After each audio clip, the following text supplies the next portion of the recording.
Hey CHCC, it's Richard and I back talking about Bible translations. And last week we learned about word-for-word translations such as the New American Standard, thought-for-thought translations such as the New Living or the NIV, and then paraphrase translations such as the Message or the Passion. And so today I have a very important question for Richard.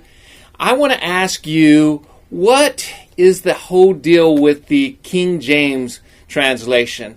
Some people believe it's like the translation that Jesus used, and we have people that come here asking us, are we a King James only church? And so the audience, I want to know, what's the deal with the King James translation? Yeah, to understand the King James, you actually have to go back and understand like how we got the Bible at all. So in the ancient world, people who were either Jewish or early Christians wrote down letters, historical accounts, poetry, and those got transmitted by scribes throughout the ancient world to other religious groups. So if a church might get a letter from Paul, and they would have it copied, and they would distribute it to their whole region. And eventually these copies would get copied and copied and copied and copied.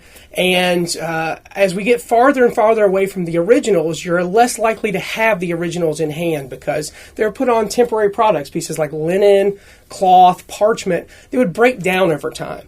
And so what you get left with are the copies of these copies. Then eventually those get translated into other languages. English wasn't the first language they got translated into. They were translated into Latin or Coptic, and into different languages that would have been trade languages throughout the ancient world.